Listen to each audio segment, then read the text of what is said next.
Lesson 6. Ninguchi kitchen. Ninguchi kitchen. Flip your book to page 11. Now, in this lesson, we'll be learning 6 new characters. Ba, bo, bi, bo, bu, and bo. Alright. Now, how do you write the B sound?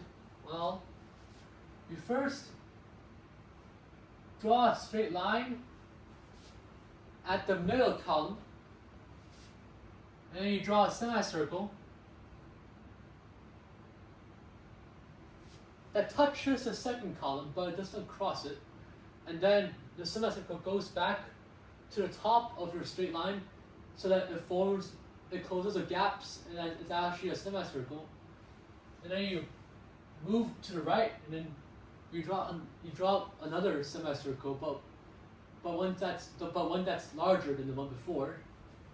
And this one touches the fourth column, but it does not cross it.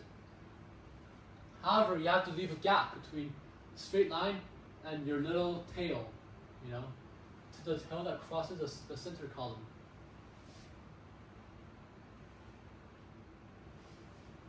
After that, you swing to the left-hand side, okay? Then you write the dot. That's how I write ba. Now write it again if you are still confused.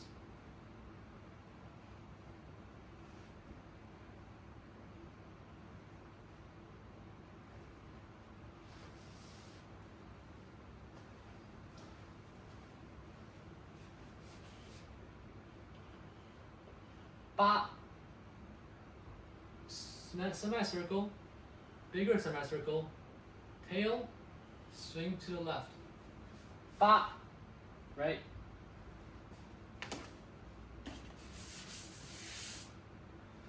Now let's move on to bu. Bu is very simple.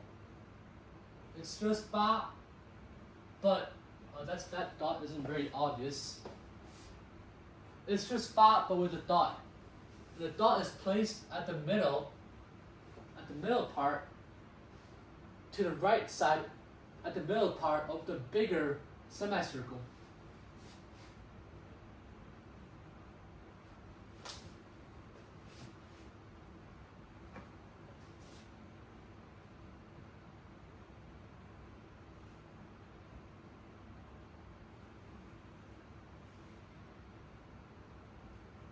Bu. Right. For B, as we all remember,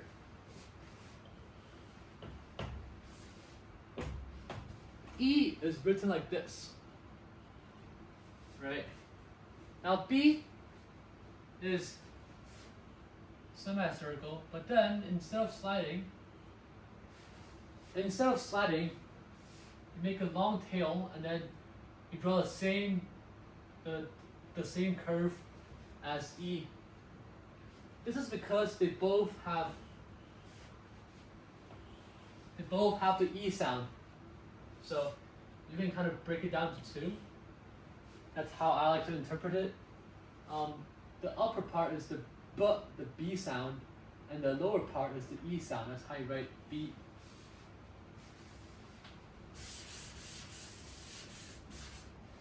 Hey.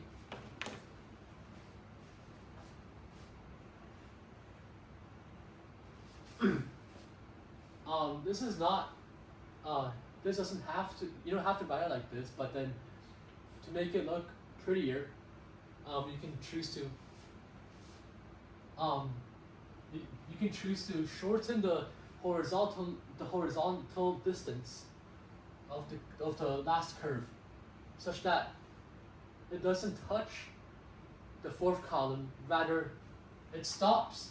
Its furthest horizontal extent is at the middle part of the third and the fourth column. So like this.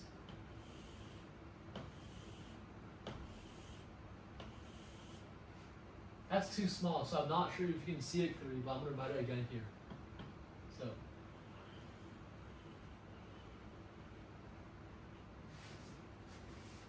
B, this area, as you can see, it stops at the middle part, right? You don't want it to touch the fourth column, or else that will make the character disfigured and it wouldn't be very visually appealing anymore. Okay, I'm gonna write B 2 more times.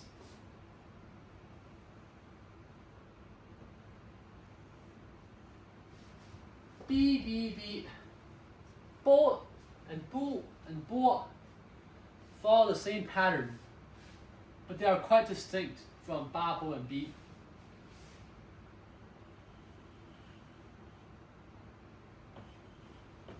Bo. You can split into two. The upper part, as we all know, is the B sound. But the lower part, the reason why it has a semicircle, I like to interpret it this way, is because of all. Now, all ends with a semicircle, right? Then we move this to this area, right? That forms the all sound for bo.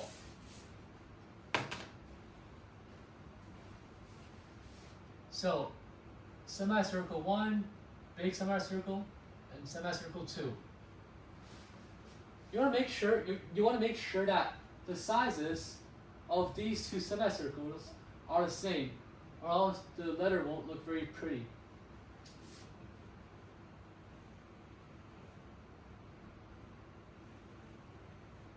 Right, there you go.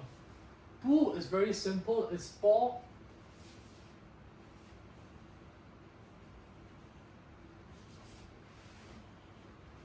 Bu is basically ball, but with a dot here. The dot is placed at the middle of the character.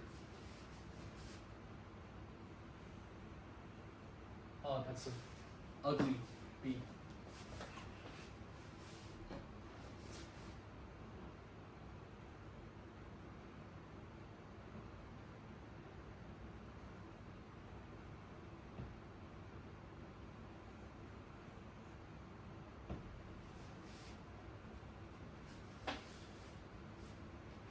Make sure that the bigger semicircle does not cross the fourth column. I've just crossed it, so I have to erase it. Okay. Bu, bu, bu. As you can see, the difference is that bu has a dot at the middle. For bo, the case is also very simple.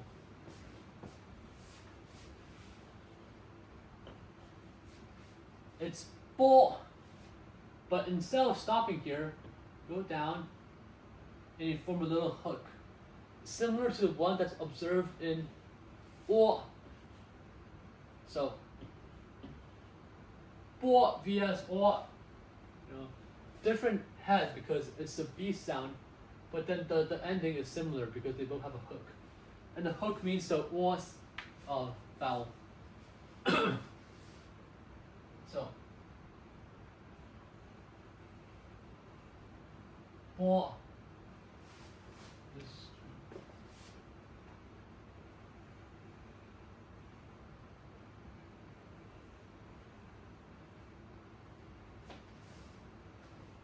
All right. Now moving on to the vocabulary.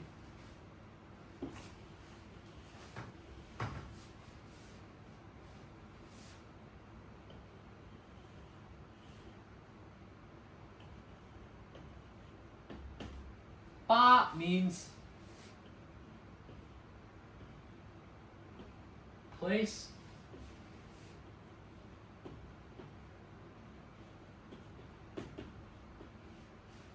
Ba means place or location.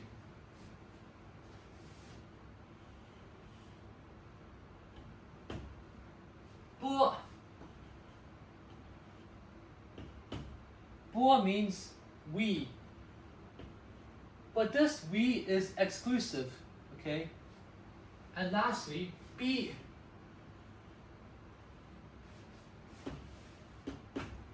Bi means I. So I, bi. Alright, bi is also the first person singular. Okay, now that's it for lesson 6 Thank you for watching. If you have any questions, let me know. Bye bye.